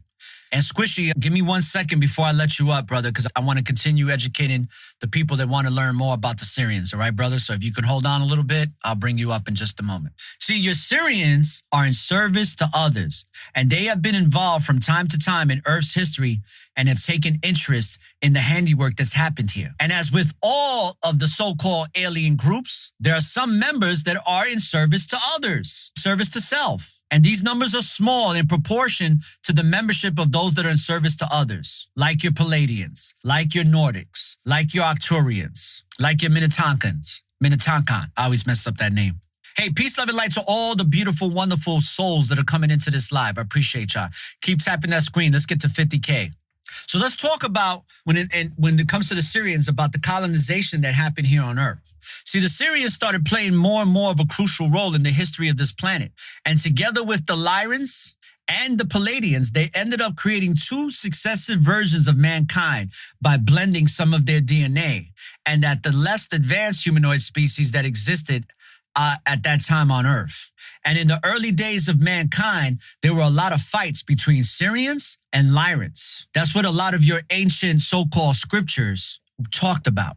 And a lot of these fights in ancient times between your bird people, your eagle people, your snake people, usually were referred to fights between the Lyrans and the Palladians and the Syrians. And your Avians were part of that as well. See, like when Thought came here, when Thought the Atlantean priest came here, he was like, yo, I'm not a god. I'm just like you. I'm just more advanced. So let me show you how this all makes sense. That's pretty much what he did. He made it make sense. He showed you how you can create something out of something through your thoughts. That's why it's not a coinkydink that the word thoughts and thought rhyme, right? Comes from the same thing. Oh yeah, we're not playing around today, man.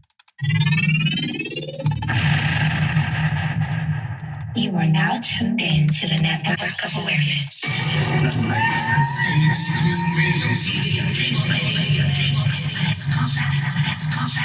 This is an exclusive here on the Network of Awareness, and I greatly appreciate you all, baby. Let's go. See, many of them, the Syrians that lived on Sirius before, many of them even had numerous lifetimes both on Earth and on Sirius, just like y'all, often during Lemurian and Atlantean times, when the civilizations openly interacted with our ancestors.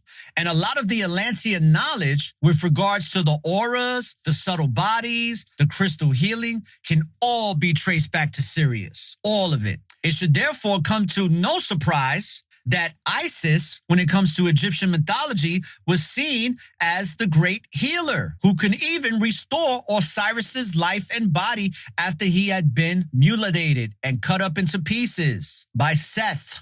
And they wanted you to think that was some mumbo jumbo. Now, since we're still talking about Syrians, right? When it comes to the inhabitants of the Sirius star system, keep this in mind. Syrians is the home of many galactic species, both physically and non-physical, both humanoid and non-humanoid. And it is said through the Akashic records that most of these races are quite benevolent towards mankind and have been till present day. But it's also important to know that there is a minority of negative species that have evolved in the Sirius star system that focus upon personal gain through imperialism, control, and manipulation, i.e. superiority of self principle. It's not just the reptilians, people. I know that the narrative is reptilian. They're the bad ones. There's some good ones too, but most of them are bad, but they're not alone. They're not alone. And some of the more horrific abductions that sometimes take place that people have spoken about has happened by these negative Syrians who are found in the Sirius B and Sirius C star systems. A lot of your ancient Egyptian hieroglyphs and all the hieroglyphs throughout the world, not just in Egypt, but through here in Tamaria, also in Australia, in Asia, throughout the world, even in Antarctica. Your Syrians are these dark-skinned and they have dark pronounced eyes. The Syrians that stay here on Earth, they have a lot of contact with the Lyrans. I couldn't find that in your Apple Music library. Look at that. You can ask me to play a radio station or ask for your music on a different app. Okay, thank you. My pleasure. I activated Siri by accident. Wow, that was funny. See, your Syrians are dark-skinned and have dark pronounced eyes. The Syrians, they also have had a lot of contact with your Lyrans, but they've also adapted to climatic conditions here on Earth. That's why there's 16 shades of melanin, people. There's 16 shades of melanin. And I'm also here to be a reminder to you that you can't exist on this planet if you don't have some melanin in your body. You have to have some. So even your so-called white tea people have melanin. Everybody has melanin. Just some have more than others. There's 16 shades of it. And a lot of these, thank you we're almost 80% reaching the goal. Thanks. Appreciate it. Thanks for the gifts, people. Keep the likes coming too. We're almost at 50K. Let's keep them coming. Let's keep them coming. Let's keep them coming. Give me 1 second, people. See, a lot of the climatic conditions, a lot of the skin complexions became lighter and lighter. But now because of that, we have 16 shades of melanin. And it's because of these Syrians. See, one of the most persistent things that happen throughout the galaxy is the ones that are known as the Syrians. You see the ones right up here? Let me move this a little bit. You see the ones right up here that look like fish people? They showed you one of them in Hellboy. That was a Cetesian. They really do exist. And these are your creatures that are deeply connected to your porpoises, your dolphins, and your whales. Your whales are the librarians of this planet, of planet Earth. If any of you ever watched Hellboy, they showed you one of them in Hellboy. That's how they look. And they're super smart, super highly advanced intelligent, just like they showed you in Hellboy. That being was super intelligent. They're always showing you in plain sight. And just like your Cetesians or Cetesians originally came from the planet orbiting one of the stars of Sirius. They come from the Sirius star system. And it's also connected to Lyra. Many people believe that on Earth, too, dolphins and whales possess consciousness similar to human consciousness. We know this now, don't we? Your dolphins and your whales are super smart. They're constantly giving us signs right now, right? Y'all saw the videos with the whales pointing out their tails and all that. Hey, thank you for the follow, Zale. Definitely help out the channel. Keep following people. If you're not following me, what are you waiting for? Let's keep it going, baby. Because we always doing this Unity Conscious collaboration. And one thing I can guarantee you, that if you follow me, what you're going to get is peace, love, and light and gratitude on this platform. And I do promote people too. I'm all about self-promotion. So if you got something to promote, a business, an entrepreneur endeavor, a book, a thought, a service, guess what? I'm going to let you promote it on here for free. And if you want to go even further, you can provide sponsorship and I'll promote you on the radio and on the podcast networks. That's how we roll over here. So I guarantee you, if you follow me, it ain't going to be wasted. It's going to be a wonderful experience. And if you don't believe me, ask some of the people that follow me here and they'll tell you. Because if I'm lying, I'm dying. And we know that energy never dies. It only transforms. You are now tuned in to the network of awareness, to the network of awareness, to the network of awareness, to the network of awareness. We're not playing around, man. See, the Syrians, man, Syrians had profound effects on this planet. And just like your Cetesians, they inhabited the planet called Amatak. And it's one of the 3 stars that make up the belt of Orion. Check it out.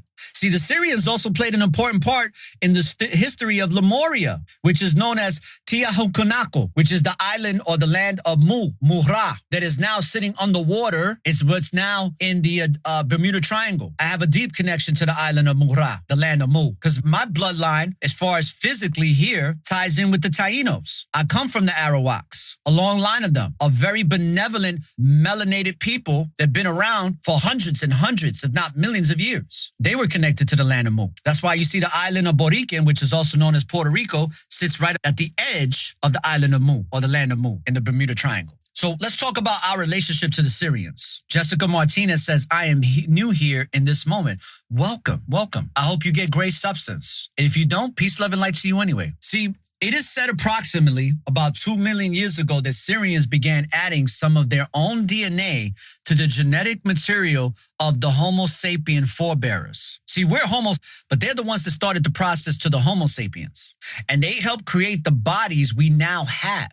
So genetically, most of us are very much identical to Syrians. And the main physical differences that Syrians tend to have is that they tend to be a little bit taller than we are, with larger and more fully developed brains.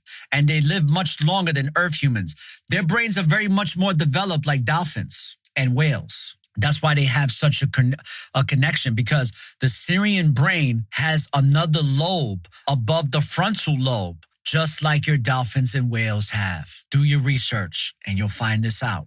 You know what that does? That frontal lobe, it allows them to have stereoscopic vision. So what is stereoscopic vision? Basically, in a nutshell, is that they're able to see inside of an object as well as outside and the opposite side in a third dimensional density. Isn't that cool? Now, I've never met anybody who could do that, but I'm pretty sure there's got to be at least one human being that is genetically, kinetically connected to this that can do this, besides the dolphins. Igby Forever said, can you dumb that down? Hey, man, I wish I could. I'll try to, but I really don't like dumbing things down because we don't need to be dumbed down. We've been dumbed down far too long. We need to elevate. That's why I'm always saying we got to be in peace. Positive energy always corrects error. Positive elevation corrects the error too. Hey, thanks for all the members coming on to become a network of awareness today. Appreciate you becoming a member. And thanks for the likes. We're over 50K. Let's get to 100. See, your Syrians, as well as your Cetaceans, have tremendous telepathic and psychic abilities, just like some of y'all do. Some of y'all have tremendous telepathic and psychic abilities. Tremendous. Many of us are telepathically connecting with each other right now in this present moment, believe it or not. So, like your Syrians that many of you are connected to, the telepathic communication is focused through the fourth or heart chakra. That's how we're communicating through this universal unity, conscious collaboration, through the heart chakra. A lot of y'all are opening up your hearts right now. You're opening up your hearts, man, and you're having true communications. Telepathic, to be exact, through the fourth chakra, known as your heart chakra. And many of y'all are operating through your fifth and sixth chakras. And this makes the communication much more loving than the words or thoughts alone. Y'all having communication through the feeling of love.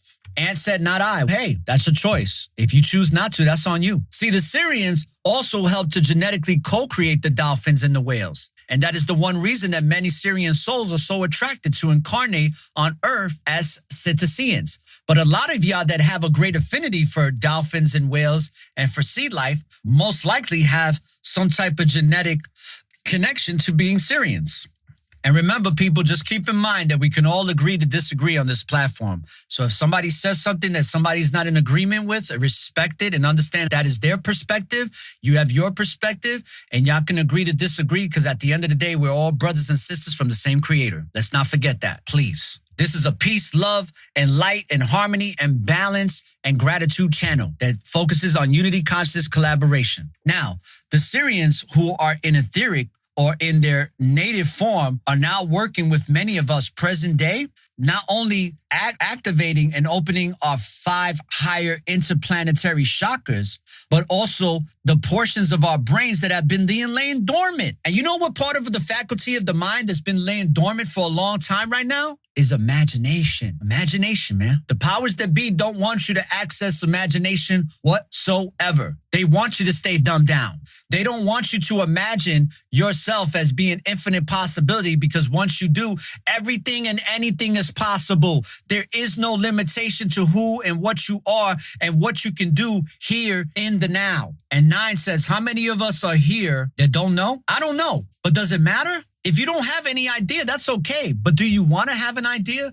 Do you have a yearning or a compelling? If you do, you will find the answers, because the answers are already inside of you. You just got to bring awareness to it. You got to create the something out of something. You got to start utilizing that faculty of imagination that's been laying dormant within you. That's why they told you the scientists and all of what's been the narrative? Oh, we got junk DNA. We got junk DNA. So if we got junk DNA, why are you pressing us so hard to try to rearrange that junk DNA? Explain that one to me. If it's junk.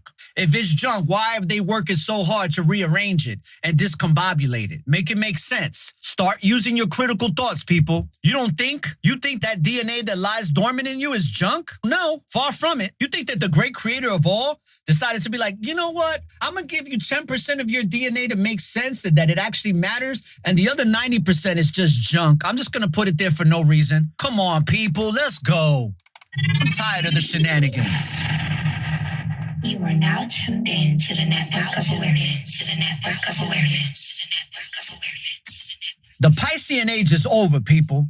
So if you're still trying to hold on to it with a ninja grip, you better let go, because we're not staying in environments where people don't recognize the true value of who and what we are, because that's what causes anxiety and stress and depression. And it keeps you at a low negative vibration. It keeps you stagnant. It keeps you dense. You light. Start raising your frequency so you become more light than density. See, human DNA has been going through a shift that originates to this 12-strand helix. But what they did was they spliced and diced and gave us a current double strand of DNA. But none of us are now. We're reconfiguring. We're going through the metamorphosis process. We're going back into the original 12 DNA, the helix, the 12 DNA helix. But for those of us who are now having children, your children are coming in with that 12-strand DNA, baby. Let's go. Let's give divine honors to the indigos, to the rainbow, to the crystal children that are coming in here. How you doing? How you doing? How you doing?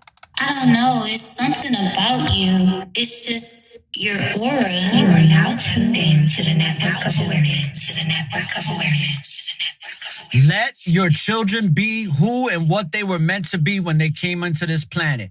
Do not toxically, socially condition them to become part of this matrix, because you will be doing a disservice to your children. Let them. They're already coming in here evolved. Let them be. Because if you do, they're going to teach you something. You're going to learn something today. Stop saying no. Just let them be. Of course, don't let them hurt themselves. Protect them, but let them be. Let them think. Let them think critically. And if you have the means, do not put them in the public education system or any type of educational system. They don't need it. Because this 12-strand DNA that a lot of the children are coming into are being born with is automatically helping them to ascend. So they already are going to have the infrastructure within their physical bodies to be fully conscious and present. Therefore, they will not have to be retrofitted like us. A lot of us are going through a retrofitted DNA. And some of us can't go through the retrofitted DNA because our DNA has already been discombobulated back in 2021 and 22. And they're still trying to do it to you. It's an agenda to do you dirty. And it's right in front of your face. Can you not see it? One day they said, oh, there's something in the air. Yeah, you know what they put in the air? Instead of a so-called, whatever you want to call it, gakin. I don't even want to say the name. I know what I'm talking about. They said, oh, it's something in the air and it's toxic. You know what they put in the air? Despair. And then y'all gave energy to despair, and then despair became suffering. And some of you, like myself, was like, nah, man, I'm not going along with that narrative. I'm not giving no energy to that spell. I'm going to dispel the spell. I'm going to expel the spell in the narrative. Because it's right in front of your face. They literally knew that this time in this age of Aquarius was coming, and they had to do something to try to distort it, to keep us in line with giving energy to the narrative of this manipulated matrix.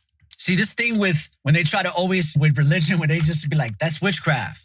Everything is a craft in this three-dimensional, third-density planet. Everything is a form of something being manipulated into something, from something. It's all illusions. Either you're going to be operating on a benevolent high-frequency energy or a more malevolent dense energy.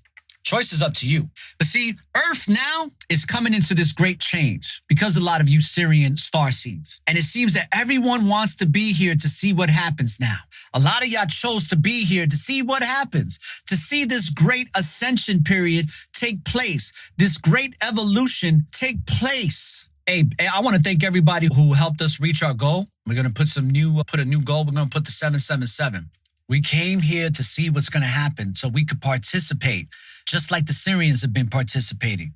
And some of us are observing. And after the ascension period that's happening right now, Earth will once again be an active member in this galactic federation of pure love and light, of these souls of benevolent light. So let's talk about ascension, shall we, when it comes to Syrians.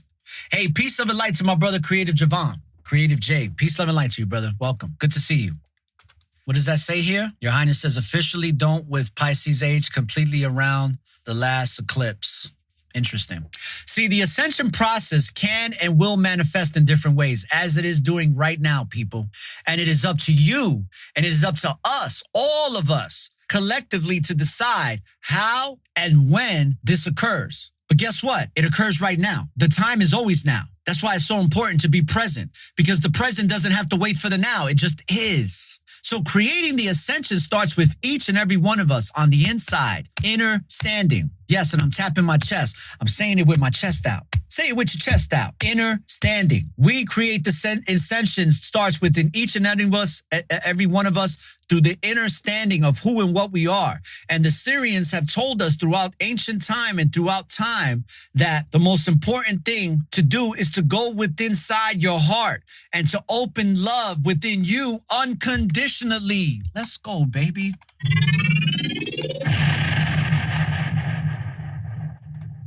A new age has begun. An age of freedom.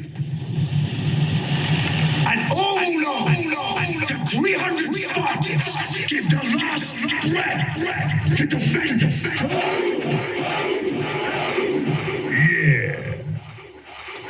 Wow. Wow. You are now tuned in to the network of awareness, to the network of awareness, to the network of awareness. The time is now, people. See, the Syrians are working with each and every one of us. They're working with individual human beings first, and they're giving them hints as to what is happening right now. And as we meet each other from our little groups, and we're starting to connect into these bigger groups with one another, that's where we're beginning to share our experiences. And ascension is happening right now through our personal, collective, unity consciousness collaborations that we're having amongst each other, people. Can you not see it? Can you feel it? I could feel it. I could feel it. I know it's happening in my personal life, in all aspects of my personal life. It's happening, and it's a wonderful experience. It's a great time to be alive. Wonderful time to be alive, because it's happening. We're all forming in these little groups, and little by little, we're getting into bigger groups, and we're interconnecting with each other interdependently. And we're having these wonderful experiences that we're sharing with each other. And we're all operating, for the most part, or learning how to operate from the heart chakra, and how to just have unconditional love for ourselves, so we can start loving ourselves and learning how to love each other. The more you get to love yourself, the better you have a chance of loving someone else, because you know how to love yourself. Because like you and like me, we are our biggest critics, aren't we? We are the biggest enemy to ourselves, because the person that speaks the meanest to us is ourselves. Y'all like aliens. You damn skippy we are. So this is going to lead to more conscious understanding of what our purpose is in the transformation of planet Earth as it goes through these ascension periods. The ascension will be like a key, opening and anchoring the light body with the physical, emotional, and mental body, allowing to integrate and thereby give each and every one of you much greater access to higher dimensions of experiences of oneness with others. Let's go. Please just tell me what's happening to me in plain English without the mumbo jumbo. Without the mumbo jumbo, that's what it is. Because there would really be no other, because everyone who realizes their connection to the whole becomes the whole. They know what they are. They know that we are all one. We are one for all. It's all for one. And all of this, all of these things are happening right now. But you have a choice. There's still a choice within each and every one of you. You have to decide for yourself. You have to decide, do you want to ascend? Do you want to start loving yourself unconditionally? Do you want to be in service to others? Have you come to the awareness that when you seek happiness for yourself, it eludes you? But when you seek happiness for others, you find it within yourself. The time is always now. I know what I'm going to choose. I know what I've chosen. The future holds a lot of light, a lot of bright. We got a lot of things to look forward to in this light cycle now that we're in the age of Aquarius. There's a lot of good things. There's a great paradigm shift happening. There is a rebirth on Earth to bring about the golden age. And a lot of you are symbiotic in your companionship to each other. And even though you live here physically, you also are living within other dimensions. And many of you are becoming aware. Start connecting in other dimensions. Jugga says, I'm here. You damn skippy you are. Walking with Archangel Michael says we choosing consciousness, right? The crystalline consciousness, also known as the Christ consciousness. Yeah, we in it. We the crystals manifesting, baby. Matter of fact, I'm going to read y'all a poem. And I wrote this poem a long time ago. Long time ago. Give me 1 second. It's asking me to put in my password here. Let's pull up this poem. Now, this poem is called Beyond Imagination. It's very simple, but when I wrote it, I was definitely much tapped in. Very much tapped in. And it was when I was a lot younger. Okay, here we go. It's called Beyond Imagination. When the light has faded and darkness is abroad, the light is only dim because the darkness teaches us lessons that need to be learned in order for one to move forward. Embrace the darkness, for the darkness is a friend you should not fear, so there is no end. It is only an illusion to what has been. So follow the light and let the spirit embark on a flight to a destination unknown, but to a place where unconditional love is the building blocks that call this place home. We are always accompanied on this journey, but we still feel alone. It is never the same journey or experience that is ever shown. It is your imagination that awakens the passion that will weather the storm, because it is the pure compassion in the soul that is vigorous and strong. So we're one with eternity. So let's be connected to the positive stream that allows us to fulfill our infinite destiny most definitely. Let's strive to be the best people we can be with a power that is humanly new to see. And even though mistaken dismay can lead us astray, let us stay, for it is our free will that allows us to make a choice. So let's choose that unconditional love with no delay. Our compelling determination and free will drive us to create permanent sensations. It is the very reason why I will always love life beyond imagination. Imagination. See, the Syrians, some of the Syrians, those beings, they work so diligently with some of us on this third dimension in such subtle ways that we cannot easily see with our mere physical five senses. But on the higher dimensions, when you go beyond, it's more blatant and in direct ways, which we still can't perceive unless we have access to those dimensions. And the only way we're going to have access to those dimensions is by opening up our heart chakra and cleansing all of our chakras from blockages. We do have access, people, and it's not just usually in a conscious state. So they often work with us in the dream state too, when our consciousnesses are not being so affected by our personality and our ego filters, right? When we're operating in our pure state, they can communicate with us. You are now tuned in to the network of awareness. To the network of awareness. The network of awareness. Whoa, the truth is on fire, baby, and we are the matches, aren't we? So keep in mind that a lot of them are working with you in your dreams. So there is access. The Syrians are etheric in their native form and are now working with many of us, not only to activate and open our 5 higher interplanetary chakras that have been laying dormant, but they've also been working on us on genetics and how we're genetically structuring ourselves to become healthier now, to live longer. You're going to start seeing people live to 150 years, 200 years, and 250 years. It's already happening. And it's going to be happening more and more. Some of you may even live that long if you continue to put the right foods in your body and continue to get the right sunlight and all your proper minerals. You're going to live that long. You're going to start seeing people that are in their 80s and 70s looking like they're in their 40s and 30s on the regular. Look at that. Elian said, my aunt passed away at 107. Yeah, a lot of my family members that live in Puerto Rico, they live beyond 100 or in their late 90s. It's also because of their diet. We got to do away with these GMO foods, man. We got to do away with refined sugar, which is called the devil's drug. I can't stress upon y'all or impress upon y'all enough to get rid of refined sugar out your diet. It is a detriment to your well-being. If you want sugar, go eat some fruit. And if you don't like fruit, imagine you were eating sugar. Imagine you eating sugar instead of wanting to eat sugar. And that's a little personal note to one of my friends that's listening. The human DNA is going to be shifting back to its original 12 strand from the current double strand. And the Syrians are here to aid us in this process, baby. Let's go. So let's talk a little bit about Sirius, the Sirius B star system and the Sirius C star system, since we're still talking about Syrians here. You got the Nomo. The Nomo has been quite a large feature in the traditions of mythology and of the Dogon in the remote places of West African tribes that actually migrated from the Americas over here to West Africa. That's another story for another day. But they're currently located in the south of Timbuktu in the Republic of Mali. And there's a lot of books and information already out there about the Dogon tribe and how they knew about these stars that can't even be seen with telescopes and their interactions with the Nomo. So let's talk a little bit about their galactic history, shall we? These are the ones that you see, the beings that dressed up as fish. The fish people, i.e. that's why your Pope wears that thing on top of his head. That goes back to the Nomo of the Dogon. See, Sirius B is a white dwarf star, which is the last observable stage of a low to medium mass star. And this white dwarf star gets dimmer and dimmer until they eventually stop burning and go dark. And then they become black dwarf stars, which is the final stage of a star's evolution. And a lot of your scientists are studying these white dwarf stars like your Sirius B in order to gain a better understanding of the stellar cycles. Earth's sun will cycle to the white dwarf stage as well.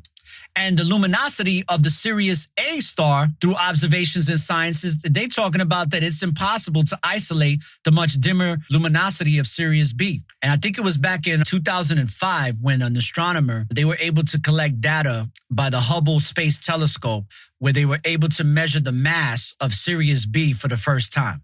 And what they found that the mass was about 90% or 98% that of the Earth's sun. So to this day, Sirius continues to be a favorite star system to the study of astronomy and physics and physicists. So let's talk about these aquatic star beings, right? We talked a little bit, I told you about, if anybody's ever seen the movie Hellboy, if y'all remember the movie Hellboy, they showed you one of them, one of these aquatic star beings. And as mentioned before, the star beings of Sirius B are most likely aquatic and did not feel a need to evolve to live on land. They showed you that in the Black Panther movie, didn't they? They also showed you that in the second Avatar movie. You think James Cameron is just this super duper imaginative, creative dude that he's just creating this out of nothing? No, come on now, people. We got to know better. But they show you in plain sight. Part 2 of Avatar showed you this. And they also showed you this with the people that lived underwater in Black Panther.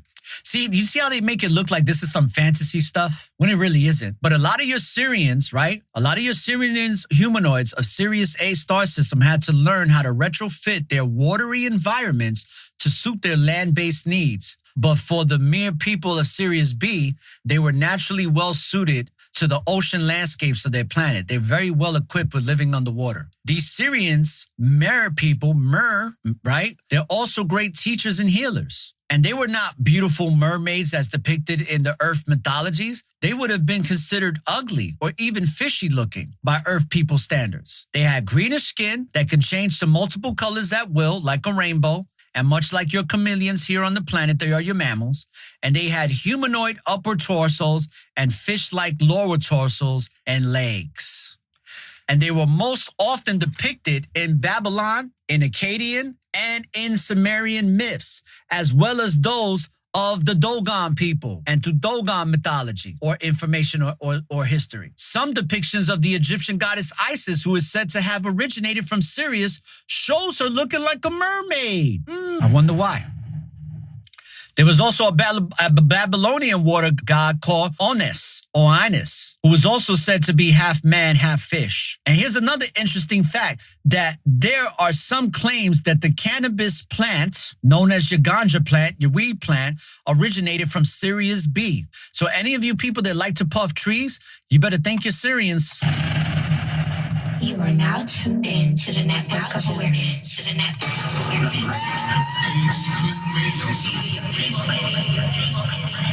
So every time it's 420, say divine honors to my Syrian brothers and sisters from the same creator, because they're the ones that brought it here.